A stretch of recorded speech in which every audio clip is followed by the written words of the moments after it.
what is going to happen in your mind in the next 2 years.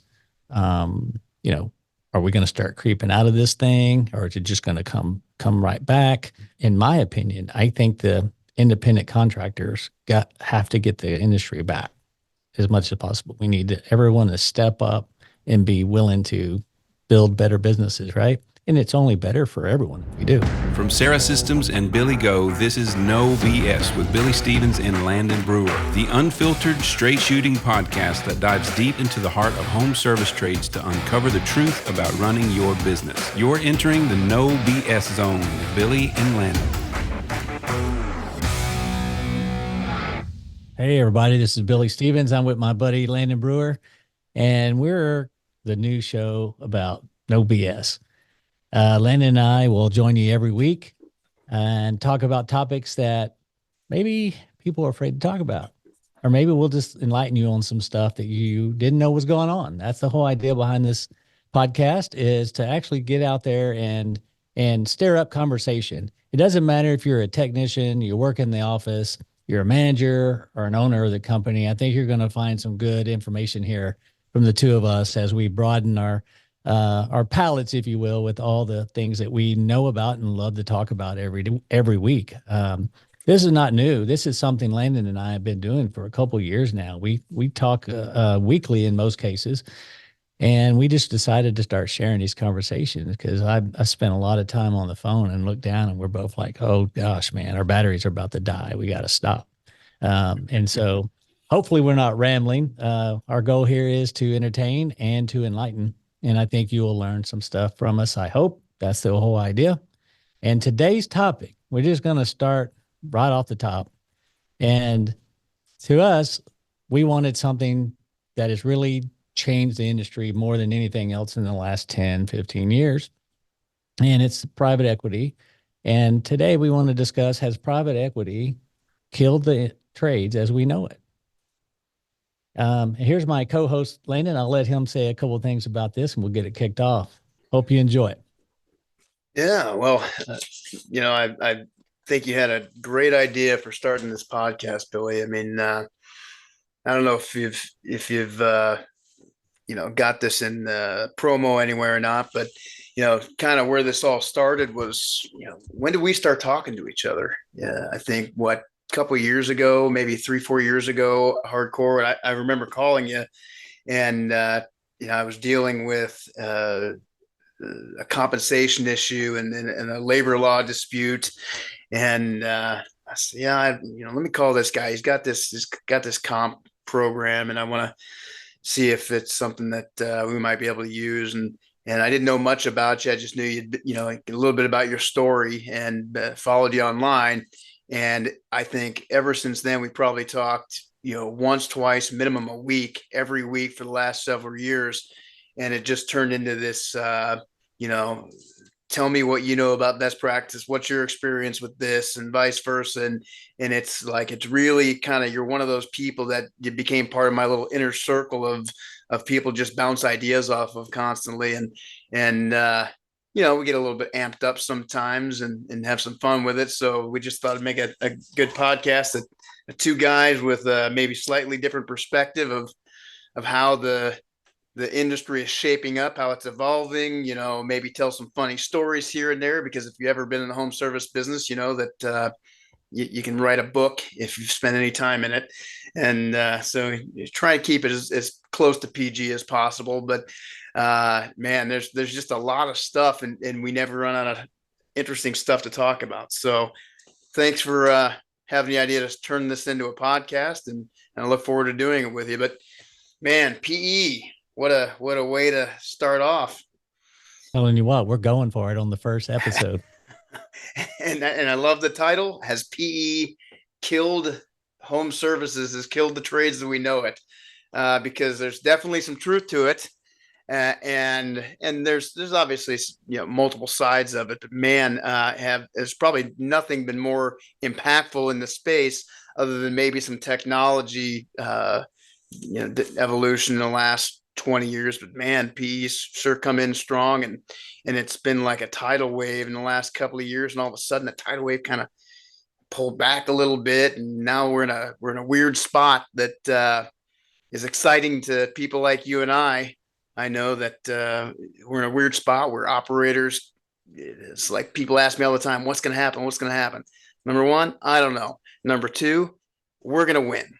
That's all I know, because it's all we've ever done. Operators will win. The people that stay in the cutting edge, that really know this business stone cold, that understand how to drive profitable business, they're going to win, regardless of what some PE guy does, regardless if we're the PE guy, like we're going to win.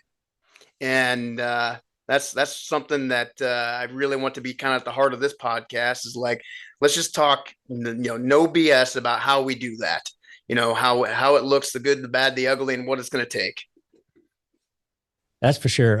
Definitely, we're going to win. That's what it's all about. And that's what this show's about. We're going to help you win no matter what's going on out there, and get your fears, let's lessen them and show you how we overcome things and evolve. And here's the thing is you have to learn to evolve if you're going to win. That's the trait that all of us that have been successful in this industry have, is we are not afraid to make change. And the majority of the folks aren't. If you've taken the effort to start your own business, you've made the biggest step already. Everything else after that is a baby step, because 98% of the population doesn't ever make that big step, that first one of actually going in business for themselves. And so you've made the step. Now that you've made that first step, it's time to keep walking and changing direction and going with the flow. And PE has done a lot of good in the industry. If you've been purchased and you were purchased at a price that, changed your life, hey, you won. You did well. If you got in early and got to be a platform company, you won many times. And so that is all what's really happening, is there's a lot of winning. And when I first got involved in this, there wasn't any private equity in the space. And we didn't have a roadmap. We had an idea. We thought we could do some things, and it made sense, and the numbers made sense. And so I went for it. And back then, your only opportunity was to sell it to your kids, a competitor down the street, or nothing, close it up, pass away, whatever. There wasn't much there. I mean, we've been through, we've been through the roll-ups of the late 90s, mid 90s. That was a failure.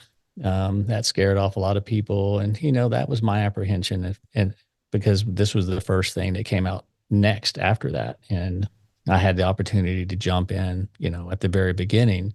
And I had apprehensions about what I didn't personally experience, but from other people, how they, gave away their companies for this this phantom stock that didn't exist, and have, beautiful businesses. I think Maurice Mayo comes to mind. He got like $40 million back in the, late 90s. It was all on paper. And then he walked away with nothing. Yeah. He literally gave up one of the best run businesses at that time. He wasn't the only one. Yep. For A lot of people. Yeah. Oh, it's terrible story, because he had amazing business. And, I had to get past that. And there was times where I'd definitely thought. What was that? What was that deciding point? Like, where did you? Because this is something that I've dealt with other people. I've done so many deals at this point on the buy side, sell side, just helping people, figure out what deal's right for them. But one thing that I always see is everybody's like, when's the right time? They try to time it like some stock or something, or, maybe I need to get my business to this point, or I want to get that, or like, what made you finally say, I'm pulling the trigger, I'm gonna do this, especially so early on when you did it? I think it's because we had a business that was ran the way it should be. It was producing a large amount of cash. We had an EBITDA of 24.4% back before we had any real software.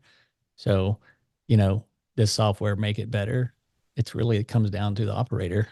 Again, I didn't have any. I had Successware. That's about all I had. So what was so you got a big business that's putting off a lot of cash. Why not just keep the cash? What was the impetus to get you to do that?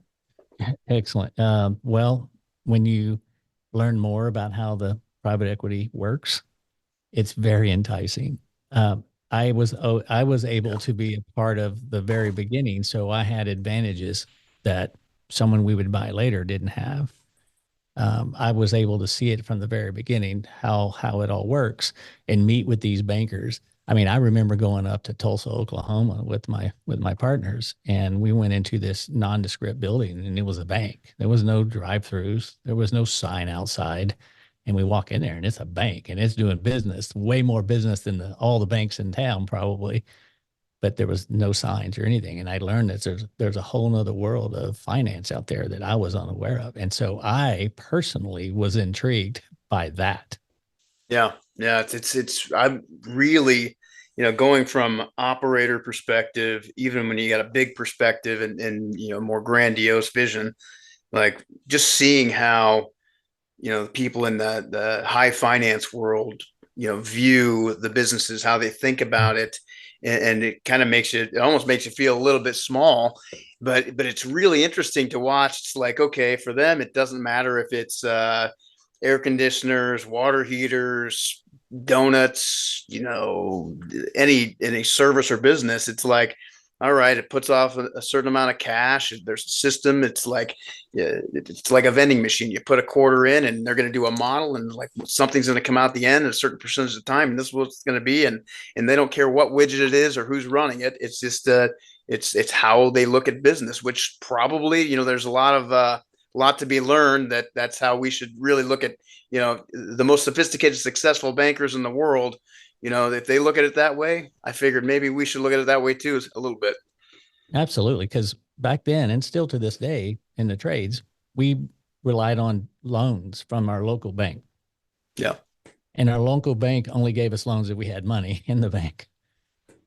And to see a world where people were handing them money hand over fist for for a return and no interest rate or anything, you know and just meeting covenants, and once you meet these covenants you get this, and these things work, and this works, and you get more money. And I've never seen that world before. I wasn't a part of that. And well, that intrigued me and fascinated me actually. And that's what I started thinking about 24/7, sometimes more than I should, is that side of it. And then I started applying that concept, and with the money that I received, I started using, that money to do the type things that I learned by watching and, from these guys, and the fascination of how, boy, I've never seen anything where you really put your money to work. So And you've learned, you've evolved, but you're still an operator at heart. But be honest, in the beginning, and you weren't dealing with the big banks and had this knowledge. You bounced some checks along the way, I'm sure, right? oh, You I probably had to go into that bank and beg for forgiveness a couple of times, huh? Man, when I started my company, I'll be honest, this probably put me in jail. I don't know if it still will anymore, but back in the day, there was this term called kiting, and that was your loan when you had no money. That was how you borrowed money. And what kiting was, and this is in the very early days, you would go open a business checking account in three different banks, and you had no money in any of them, very little money in any of them. And then you would get a big check in to cover what you needed to put in the one bank. And then you would deposit a check because of Well, that big check into they another bank. they were less Pretty sophisticated dangerous back then thing. too, right? They didn't, it wasn't real time. It wasn't like, okay, scan it, make sure this thing goes through. You had some time. You could write a check out of one account, put some money in the other account, and It would take 3 to 4 days for it to go through the mail and get to that bank and then get processed. So you had a 3 to 4 day flow to run your business, but you better have some new cash coming your way on day four, right? Because you don't want to ever get behind. And so to get it off the ground, I mean, I didn't have any money. I had to do that a little bit, to grow. And and then I remember I don't know how my wife got an American Express card, and we'd already owned the business probably 6 months, and she had a Discover card, and um, she got an American Express card, and then they sent us a terminal we signed up and qualified for this terminal thing. And before that, you would take a card and a piece of paper and you'd go, this thing would slide over it and it would put ink and imprint the paper from the card. And that's what we had when we started the business in 96. And so she got this credit card, and then not much longer, we got a terminal so we could accept credit cards from our customers. And they gave us, I don't know, 30,000, 40,000, whatever it was, line of credit on the American Express. And when I couldn't make payroll, I would go charge at my own terminal 10 grand, right? Yep. Which is probably not the right thing to do. But I made payroll and I never missed payroll. And when one of the great things that happened to me early on is my banker, as a condition of him loaning me some money to buy this business, I had to learn how to read financial statements. I'm not college educated. I'm a high school kid, a graduate, and so that was the best thing that ever happened to me. And that's why when I talk to clients every day, I always talk about we need to start at the financials. We'll talk about everything else later. But if without understanding those, it doesn't matter.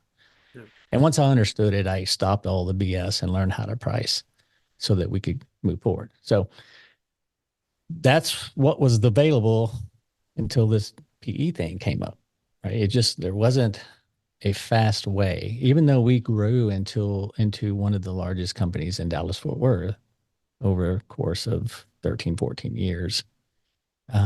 We became probably top 5.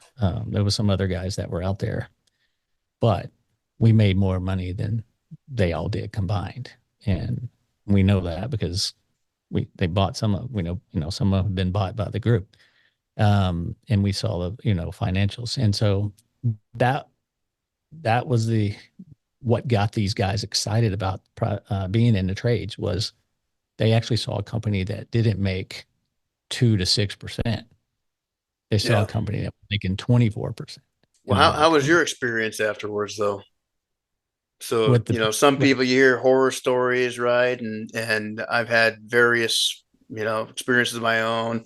But how was your experience after you sold Berkey's? Well, my experience after I sold Berkey's, was I couldn't believe it first. Obviously, I still had a good chunk of Berkey, so I didn't sell all of it. And I got all the money up front. There was nothing like they do today. They gave me all the money, and then I started getting a stipend every month, an interest rate on the money that they didn't give me.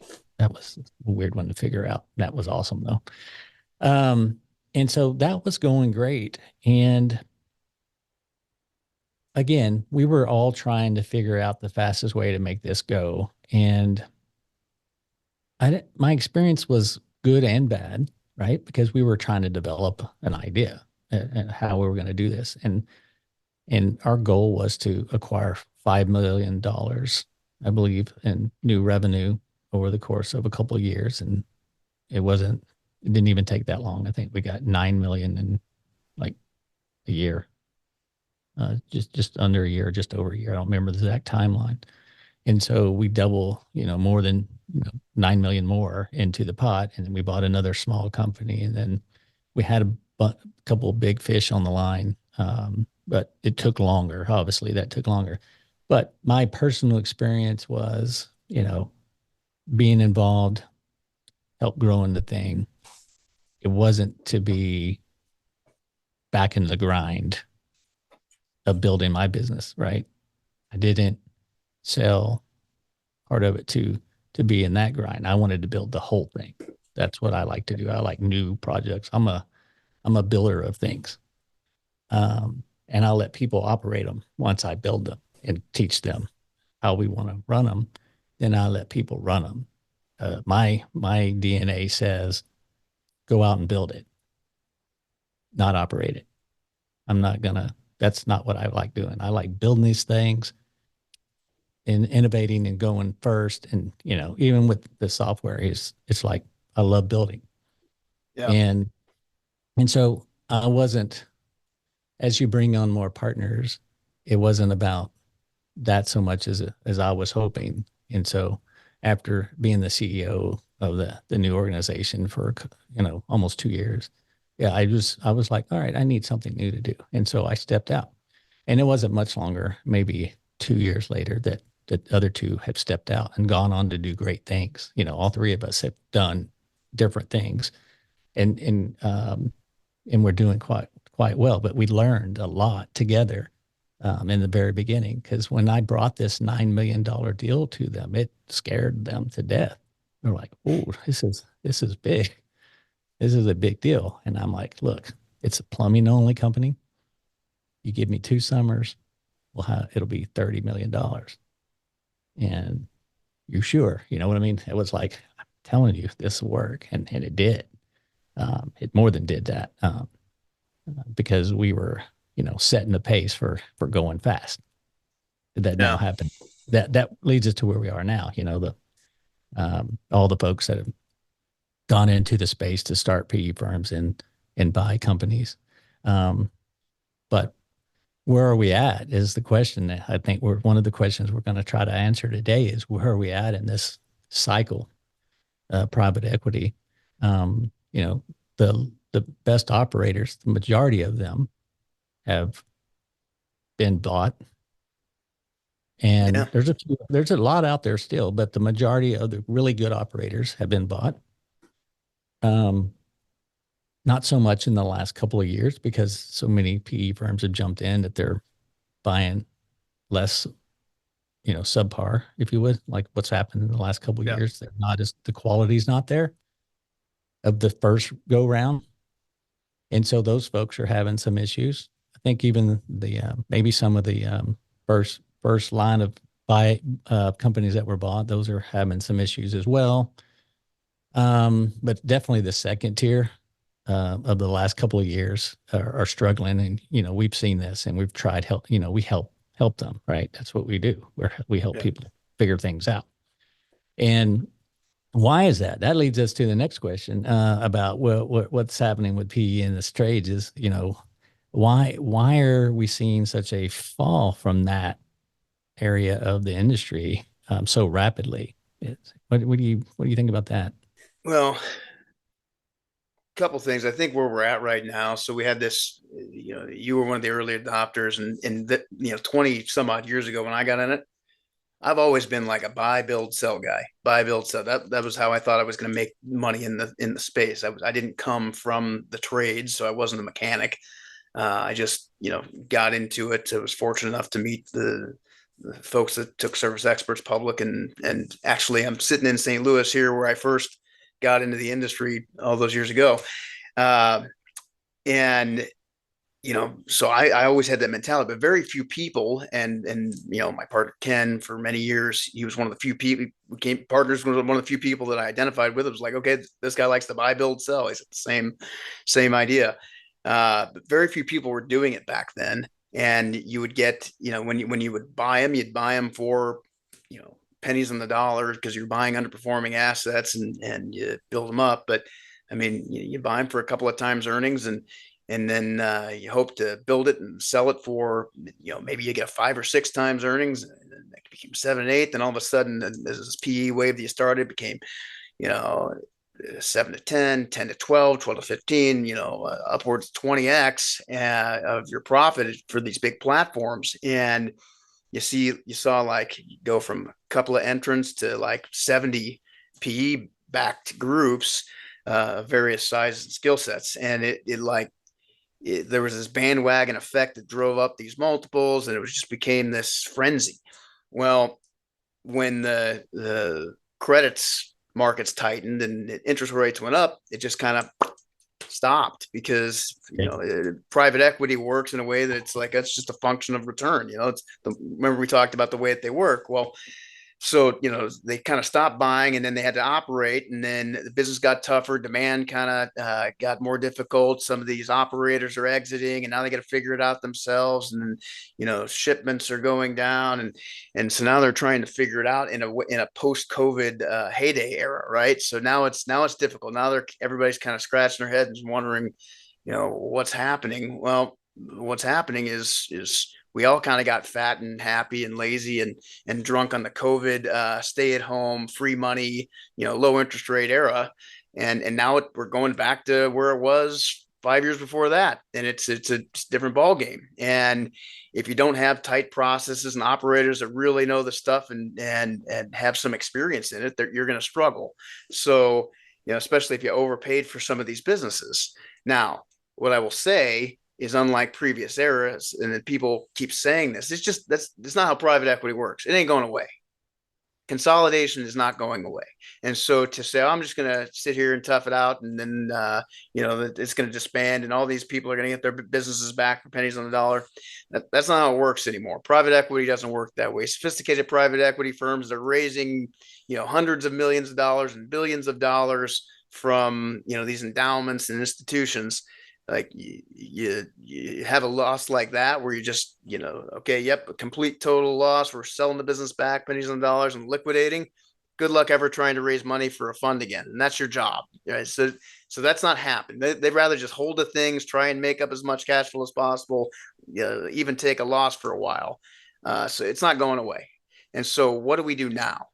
Right. I think now we're in a spot where we have a unique opportunity in the industry as operators to kind of, for a while it was like, the OEMs kind of called the shots, right? It's the Lennox trains, good, but like those guys were the kingmakers, and then you had to, we would allow you to be this exclusive dealer, and then if you scaled, you could do this, and then you could cut your deals, and they became the kingmakers. And then you got a little bit more tech that came in, and the tech kind of enabled us a little bit better.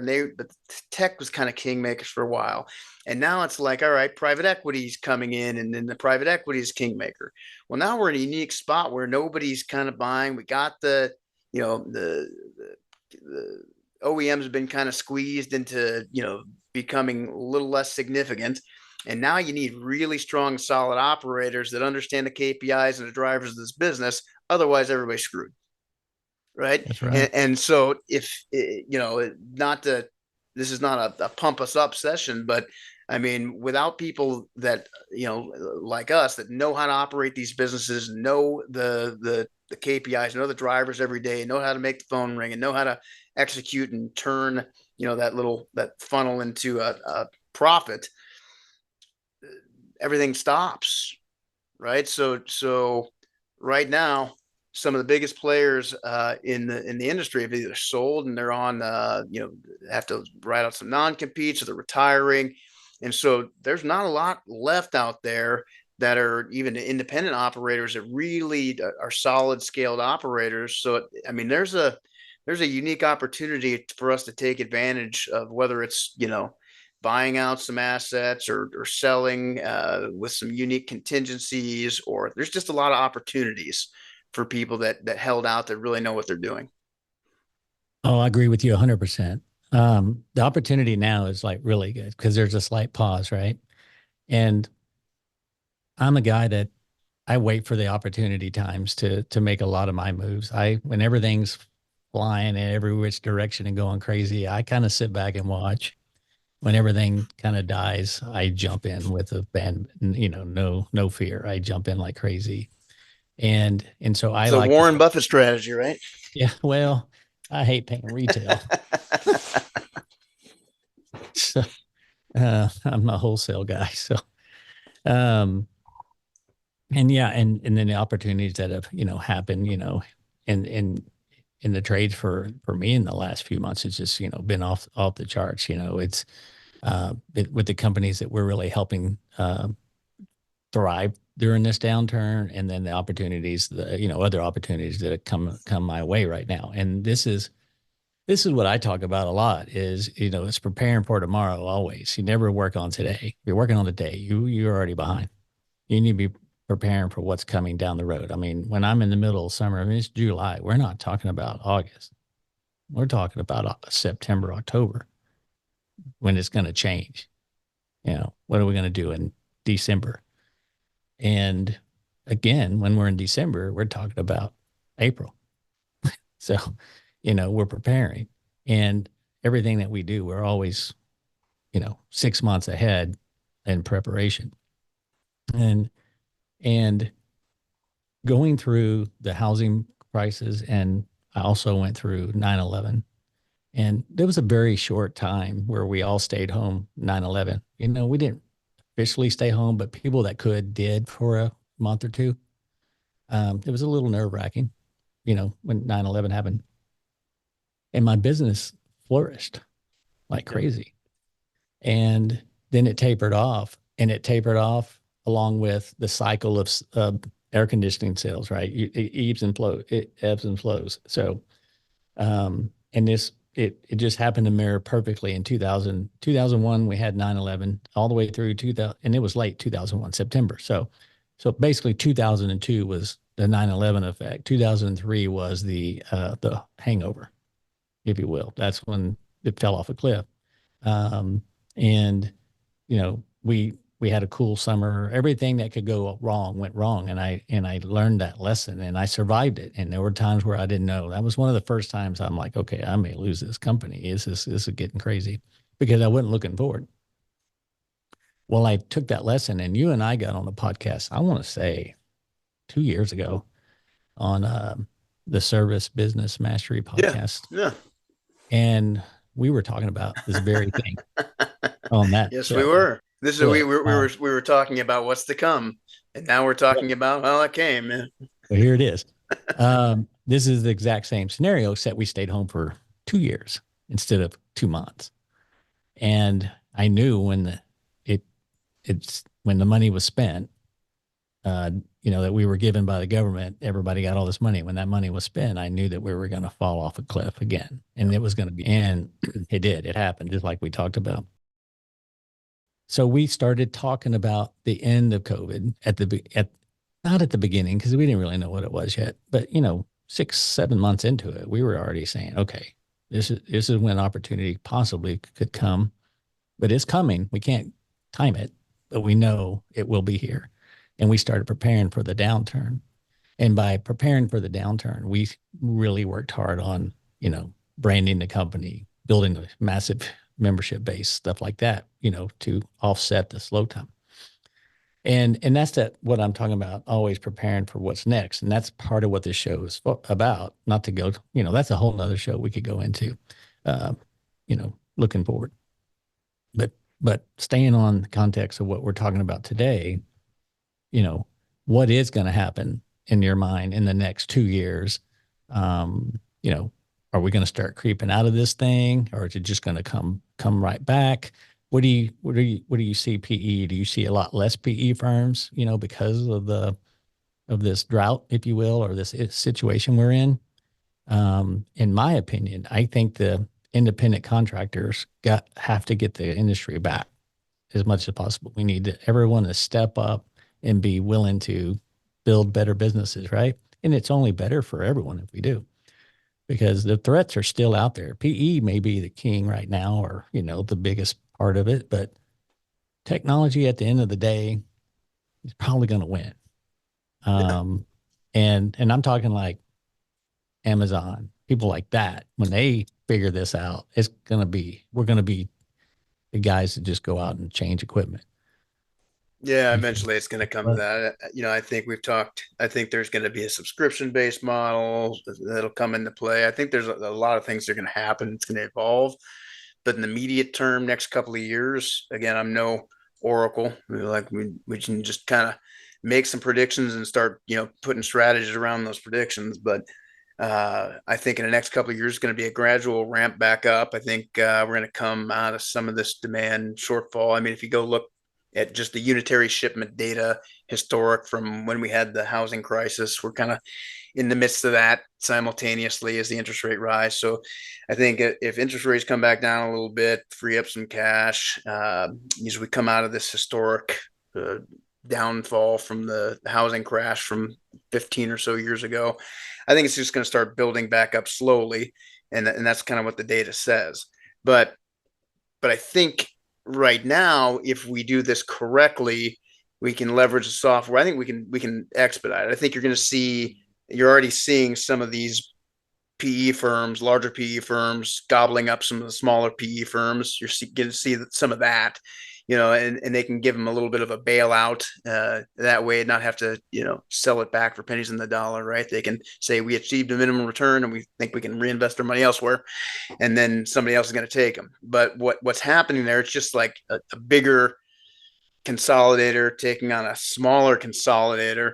And a lot of these consolidators are not real, like, operator driven businesses. They're just a collection of disparate businesses with separate sales systems, separate compensation systems, maybe sometimes separate CRM systems.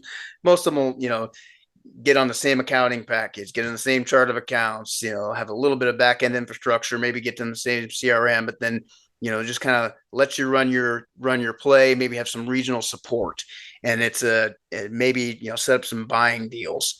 And that's really about it. Most of very few of them are like real solidly integrated. Like, this is our playbook. This is what you do. This is our price book. This is how our sales model. This is how we control this. Very few of them have like centralized visibility into all of their operating businesses, and most of them, that even if they did, they wouldn't know what to do with it, right? And Exactly. so I think there's an opportunity there for private equity to maybe gain some of that knowledge, buy some of that knowledge, do something from an operational standpoint to take this time to really consolidate. But hopefully they won't make the common mistakes that private equity makes, just, cutting overhead, trimming fat, and trying to preserve cash, which is not in and of itself a bad idea, but they just aren't smart enough. Most of them aren't smart enough to know, where to cut and why they should be cutting here and where to focus to elevate the KPIs. So I think there's going to be, some interesting contraction there. But I think that, again, if we've got the continue to advance in our tools, advance in our visibility into what's happening in the home, to really like tighten down on every customer interaction, I think we're going to grow the business. Private equity is going to, we're going to probably grow it like this. Private equity is going to grow it like this. And there's going to be a point where we converge, and it's going to be a big opportunity for everybody. And that's probably just going to be a slow ascent over the next couple of years. That's my prediction. Yeah. Well, let's take another look at this from a different angle, from the technician angle, because I'm seeing a lot of movement in that area Yeah. as well. Because I have a company as well, and you know, a lot of the feedback we're hearing is that they're just tired of being a number, and the corporate Yeah. thing is starting to wear them thin, and they're wanting Yeah. to get back to what they really got in the trade for. We're blue collar, hardworking people, and they've learned a lot. I think a lot of what's going to happen in the future, a lot of these technicians are going to go into business. I think that's a valid play. If you own a business, I'm sorry that I'm saying this, but I own a business and I encourage my guys to go into business. I teach them how to be in business, right? Because it's the ebb and flow. We need that next generation, and then hopefully I provide them with something to be in business with. That's the whole idea. But what I'm saying here is I'm starting to see, and several people I've seen or talked to, we're starting to see the market loosen up, where techs are starting to make some migrations. They're moving, Yeah. they're starting to move. They're not glued to one thing. And it's actually a lot of this going on, more than I thought. Not unusual to get 3, 4, 5 people in our office a day. Looking for something just to change. So we interview them and we ask questions. Well, why now? What's making you want to move now? And, some of it is maybe they PE is so driven on revenue. That's their job. Nothing wrong with that. That is what their job is. But those techs that have performed at the highest level get fed what little bit of calls they're getting at the moment, and the rest are not getting that same treatment. And this is a big reason why what we hear is, I'm a good tech. Maybe I'm not the guy that's selling more, off the charts, but I'm good. I don't get callbacks. I bring in good money, and I'm not getting fed. And I just feel like I'm a number. I just need a change. And what do you think? What do you think the mentality or what's going through the minds of technicians, and what they should be doing? If there are any technicians listening to the show, and I hope they start listening, because this is I think a show that they even need to listen to. Yeah, absolutely. I mean, 100% they should be listening to it. I mean, they're the ground floor. They're the customer facing element of the business, the most important part. Yeah, they're Uh, vital for everything. so Yeah. uh, here's what I think, and what I've seen is that we're seeing a lot of people jumping, and it's for a couple of reasons. One, like we talked about, a lot of the operators, the legacy owners, and the operators are kind of being cast aside or pushed out, or can just by virtue of cutting costs, etc. Like consolidating Big resources. bonuses, I hear, right? Some Yeah, of a lot of guys are up for a big bonus, and it's better to not pay the bonus. I mean, they're cost conscious people. Some of these folks, which again, in and of itself, not bad, but sometimes you have to realize in a service based business where you're servicing customers, and quite frankly, you eat what you kill every day. It's like you can't ignore the human beings that are out there every day busting their ass to get you that private jet and whatever you're flying around on, right? uh, so if you don't have, so here's my opinion of it. A lot of those people are leaving. A lot of those people are feeling like numbers. A lot more of those people are, have tried to scale up rapidly without having any of these controls in place. So they've got this real loose business with a bunch of technicians, a bunch of customers and calls, but now they don't control it, right? So now it's like, all right, when calls are hard and you got a whole bunch of technicians, you got 50 people starving now instead of 5. It's like, all right, well, I don't really have any choice. I'm not, able to feed my family. I got to jump for the next best thing, right? So you're either losing people that you came to work with, that managers that you liked and loved and respected. You don't have enough work. You're not getting paid. Or getting squeezed out. That's a lot of what I'm seeing. And so there's a big opportunity to pick up talent if you just number one, first and foremost, you got to know how to operate a successful business. You got to know how to make the phone ring. You got to know how to. I mean, if you want to build a culture, that's great.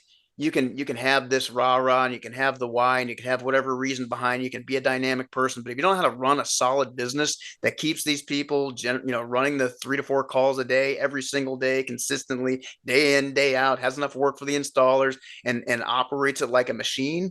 If you can't do that, it doesn't matter what kind of culture you have, because you're just not going to be able to retain people. And That's so right. first and foremost, build a business like that. Second, be a people focused business. It's like, the technicians and the people that are in your care, like your business is a school for learning. And so you should know exactly what, drives those people, and you should be helping them elevate their incomes, careers, etc., along the way. So if you're one of those people that, is like, private equity group, whoever, again, it's not like the Star Wars where you have the light in the dark, right? It's not like the evil empire, because there's a lot of good. But sometimes when you just become a number, and the people at the top are just looking at you only as a number, it's you just there's nothing, like you can't fake it, right? You can't fake it when somebody's just a number. Like you can't fake that feeling. You have to be genuine. You got to be authentic, and you can only sell a BS feeling to somebody for so long. So have a good business, genuinely care about and want to help these people succeed, and be willing to put the time and effort in, and like show up, and don't show up to the office, go get out in the field, show me you appreciate them, and help them. I've always had the idea, if you want to learn how to build a business and go out on your own, by all means, give me 2 years, give me whatever your target is. Let's build a plan together. I'll help you. I'll show you what you need to learn. I don't be my competitor right down the street. I don't care. Like I want you to do that. Like if you can feed your family better that way, and that's your goal in life, I'm going to help you do it. Most people don't do that, though. They're afraid of that for some odd reason. Yeah, absolutely. You have to build a business that prepares everyone to be a business, and if you do that, now you're running on all cylinders, and your Even business really works well. better yet, And align their comp and mass and wealth opportunities with yours. Like if exactly. they prove that they're a loyal soldier that's been with you, that is a key player that can drive the business and take it to beyond where you can take it, you better lock that person up with some incentives that are going to make them wealthy. That's exactly right. Share the wealth. I prescribe to that every day and have for many, many years. And culture, big part of it. It does matter. Just saying that you have great culture is not culture. Yes, I still have like, I shouldn't say it. I'm gonna say it. So like I love like you hear these buzzwords that are flying around like one of those favorite ones I like to talk about is people that they say they're a servant leader.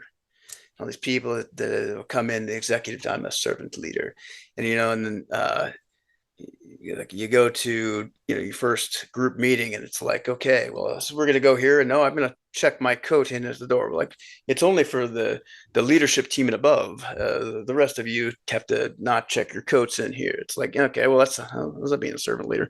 But it's like this BS term that people just use as a buzzword. I'm this, and circle back to this. I'm just a servant. It's BS. If somebody can tell if you're genuine and authentic within 5 minutes of meeting you, or if you're just some stodgy person that's just climbing a ladder, right? So be authentic. Don't do that.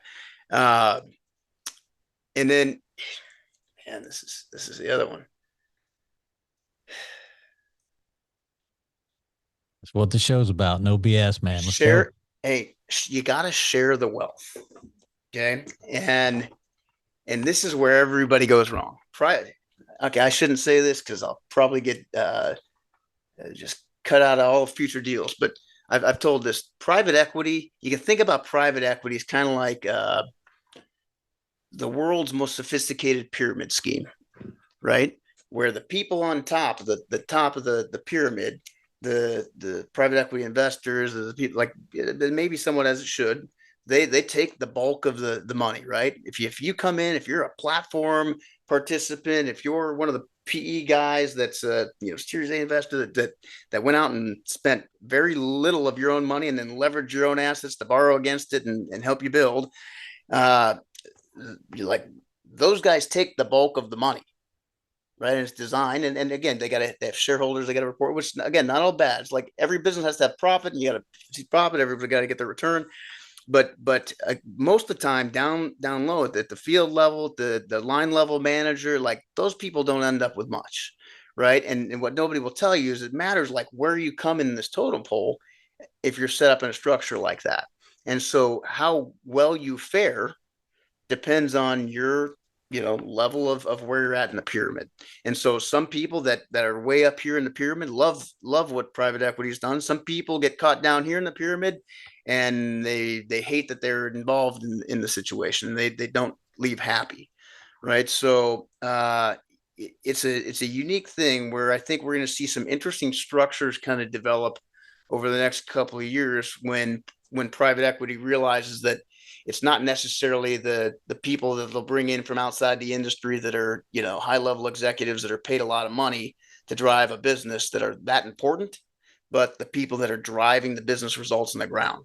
And how do we go about securing that and building from a base of that? That's the structure that's going to win. Yep, I agree with you on that. Yeah, we got to get back to the root of it. It goes back again, like we were talking about the technician. My company's Billy Go, obviously named after me, but I am not the company. It's the guy or girl that's in front of that customer. And we all got to get back to that.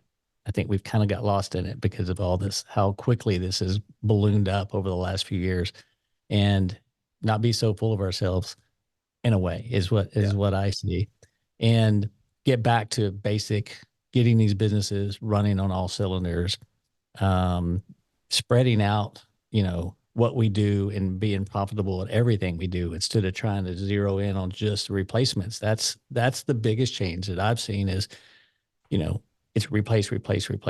And hey, I'm just like anyone else. I love it when we sell new equipment.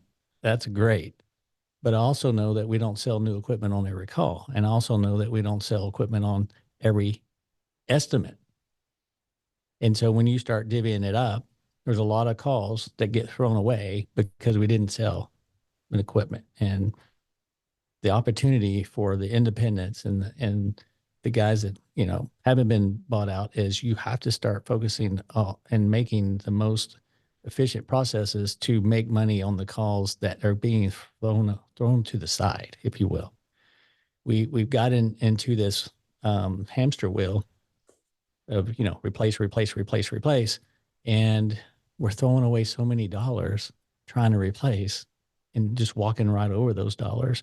And we need to well round our businesses again. And the businesses that have created the roundness, if you will, that, take each call, get what they can from it, as long as they get it at, the efficiency and the margins that they're trying to do it, then you win. When you don't sell something and you're still a good graces with that customer to sell them something later.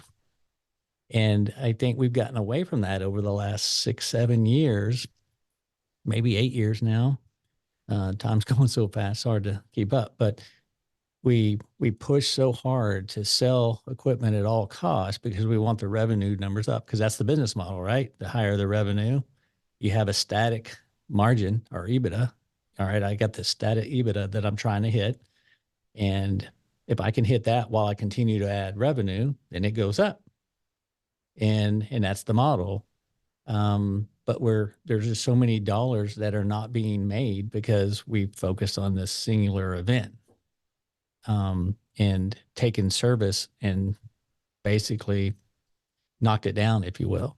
And that's where the industry needs to get back to servicing and selling instead of selling at all cost. Because my company and the companies that I put on Sarah and teach them that we have to make money on every time we get an opportunity, we need to do something. And we don't throw away that opportunity because it's too expensive. I mean, Google's making a fortune off of us because we overload our dispatch boards. And so those customers are clicking on everybody's ad, trying to find the first guy that can come. So we're all paying $150 multiple times, and only one company's getting the call.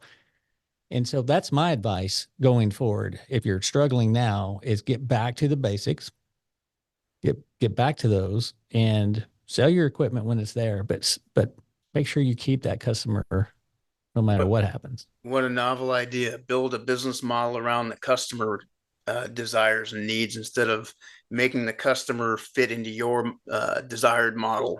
Right. I mean, that's just basic kind of business 101. There's a need and a problem over here, and you got a solution, and design the solution to meet the customer's needs. This is something that's bugged me. I'm not a technical person, so I never really I just kind of went with it. And I came into this industry from the best practice standpoint, just learning the best practices, building the models and doing this. And I was taught and then taught other people for many years. The money's in the box. Go out and find the box and replace the box. That's where the money's in the box. There's this true cost calculator and a repair versus replace option. And then all of these sales models designed to replace the box, which again, nothing against selling boxes. I love selling boxes. However, it's not the right thing for the customer most times. And you're in Dallas and anywhere in the country, you just look at some of the data that's provided by any of the big indoor air quality associations around. It's like, what is it, 90+% of all the homes in the country have improper airflow and air distribution and static pressure issues, and all of the majority of the customers what they'll benefit from isn't the box changing, but changing the air distribution and making sure you got adequate airflow so that the box lives longer. And so it's like a crime in my mind, now that I know this, to just replace the box without addressing the root cause of the problem. And that's what everybody was taught to do. It's like, holy crap. But it's like what an opportunity to do the right thing and make a ton of money. Well, I opened Billy Go up 3 miles from one of the largest companies in town. Actually, it was my old company. And I did it on purpose because I knew that the box was all they focused on. And so we just built this massive company that's rivaling them in size in 5 years, off of their scraps.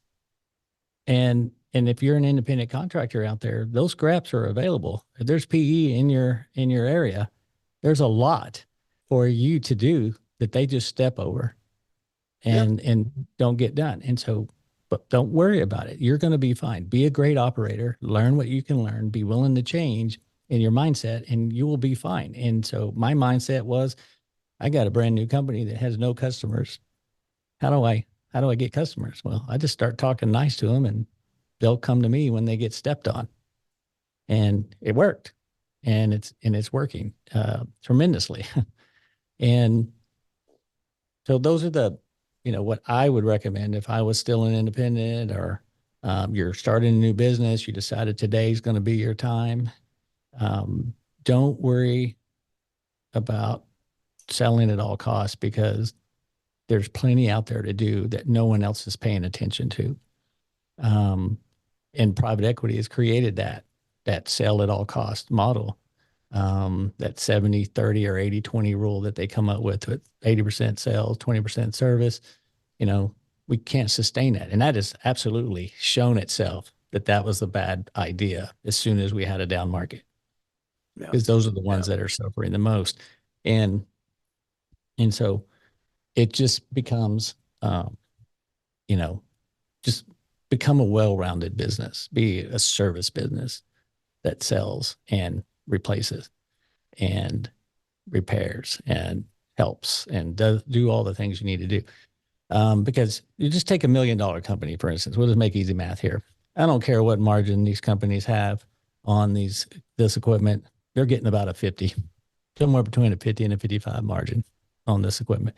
So for easy math, we'll just use 50.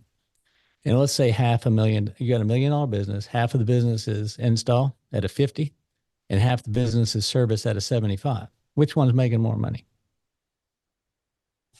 Service, right? It is. And you still have something to sell later. Yep. So, I mean, it follows logic, right? I mean, another way of kind of saying what you're saying is go where where the others aren't, right? Go where everybody else isn't. And not only focusing on all of the, being a well-rounded business, but I mean, if you're an independent guy or even a startup right now, like, I think there's massive opportunity in warranty. And whether it's selling warranty, being a warranty servicer, warranty provider, home warranty, all of those things. I know a $15 million business that was bought by private equity. It's almost all of it is a multi-state regional home warranty play. Very profitable.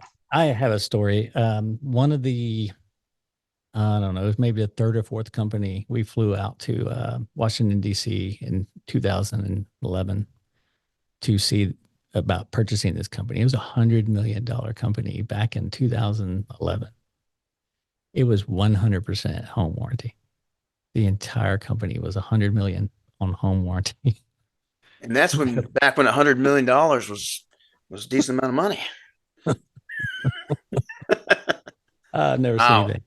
Wow. But we ran from that one at that time. So, well, so there's a lot of reasons to run from it, but private equity is kind of got this narrow view, right? But if you're an entrepreneurial person, you're like, all right, so warranty, there's a need there. How do I build a business model that's going to, result in consistent, predictable, revenue and profitability around warranty? How am I going to do it with, maybe financing? How am I going to do it being you can do it with, in your case, like what we were talking about, I mean, can you, instead of bidding against all the private equity people in Dallas that are bidding on the keywords for replacement, do you want to add air duct cleaning, which might be a lower cost per lead? You want to add appliance service? You want to add these other things to get in the home, and then give yourself at a cheaper cost per lead and give yourself an opportunity to get in there.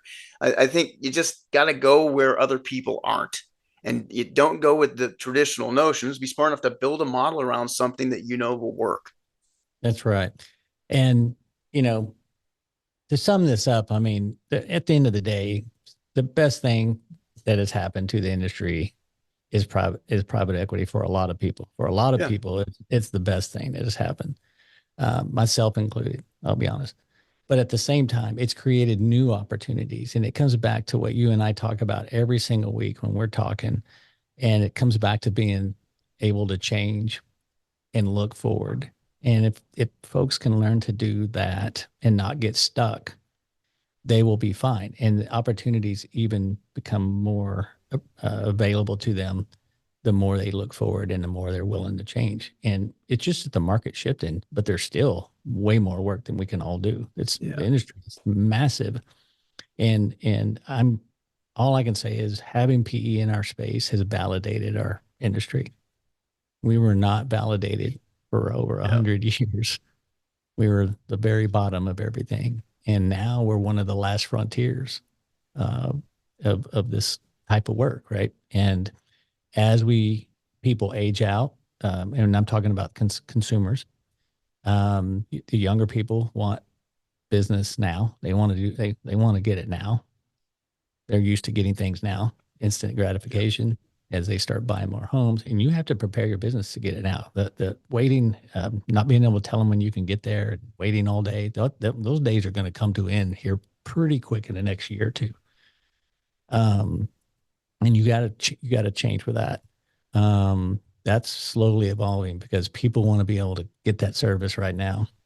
And we got to get away from those we got to get away from what was cool back in the day. It was never cool to me, but you know, it's a great day at my company. Yep. Whoever thought of that was the first mistake that we started making in this industry. Um, we got to get back to how can I help you? Yeah. And once we do that, you're fine. And so for all of you out there listening, whether you're private equity, because you need to hear this too, because you have your struggles, whether you're an independent contractor or whether you're somebody that's thinking about going to business for himself, we are not done. In my opinion, we're just getting started of Yeah. what's available to this industry and how much more it can grow. Um, there's so much opportunity, and I couldn't be any more excited. I mean, I was out of the industry for over 5 years and couldn't wait to get back. And because I saw just more opportunity than I had back then, even when I made my deal and built a really profitable business back in the day, that doesn't pales in comparison to what opportunity is available today. And it's only going to get better if you are on the right side of it. You just have to be smart. You can sell and get wealthy like at some point again, or you cannot. In my case, in most cases, if you do it right, can get even wealthier. If you don't, if you run it right. So there's just different avenues, and then the opportunity to open business with technology. It's just easier. Doesn't require a lot of money to open these businesses. Um, you get paid every day. So if you're struggling, you're doing something wrong. You're not changing. You're not developing because you get money every day in this industry. You're not waiting for money. What's it take? 3 days max to get financing? That's or credit card payments. That's the maximum amount of time that you have to wait for money. Just 3 days. You shouldn't have an accounts receivables in this industry if you're in service space. I mean, you shouldn't have accounts receivables to worry about. You should be getting your cash in 3 days or same day. Yeah. And I just think it's a perfect time for us to move to the next level of what our industry is going to move to. Um, I'm excited about the future. How about you before we close this out? You should. What do they say? There's nothing to fear. It sounds like if you watch politics and if you're a conspiracy realist like me, uh, like you can see there's fear all around. People try to make a living off of creating fear, but all you need is a strategy. You need to take a realistic assessment about what's happening and just put a strategy around it, and maybe adapt a little bit here and there, right? But I came from I remember when the first things we were talking people in the last wave of consolidation, like, oh no, the big box and the utility, and but you know what? I came from that, went to something else, and then all of a sudden, now I had 100+ big box stores that we managed and made a ton of money with it, and grew businesses in the middle of a recession and housing crisis. And it's like you just have to have a strategy. And so I think about it this way. This is what I think is opportunity. When did you start in business? Me, 96. It's 96. So you're actually younger than you look. So, but you're back. I don't know what the average salary for professional athlete was in 1996. Do you? Like I I'm don't know assuming if they for were making baseball, millions. football, I, I don't think they were making millions upon millions. no, But they were. you got baseball players, high end football players now making. Some guy got I've seen $700 million 10-year deals, $1 billion 10-year deals. Like, when was the last time you had an opportunity like that? That's where we're at in the space. Yeah. Back then you were selling for a couple of times. You had this like limited view. Like today, the money, the opportunity, what's out there now for this generation. It's like, I kind of wish you probably kind of like me, wish you would have been starting now instead of at this Yeah. point in your career. Always. Awesome, man. This is really fun. I'm so glad we decided to do this. I hope everybody enjoyed this first show. We're going to start taping some more, and eventually we're going to go live once we get our act together. That's the whole plan. So are we And supposed to say like and subscribe? And then yes, if you didn't like anything about it, it's probably Billy. Don't say anything yeah, bad about me. yeah, exactly. I don't care. I can take it.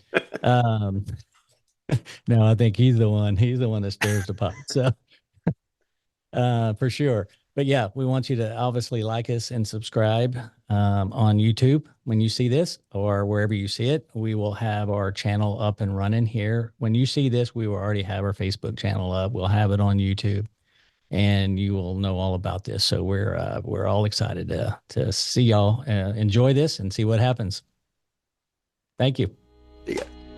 No B.S. with Billy and Landon is produced and delivered to you by Sarah Systems. At Sarah Systems, we've created a better way to run your home service business and unlock unprecedented growth. Our field service software was designed by real home service professionals to help you save steps, charge for previously unbillable time, and win more business. But the true change requires more than software. Our live coaching helps you understand and control the aspects of your business that matter most. It's about time for a new era of service, and we're leading the way. If you're ready to join the hundreds of other contractors who've been able to increase profit margins more than 50% within 6 months, visit sarah.tech today. That's Sarah, SERA.tech today.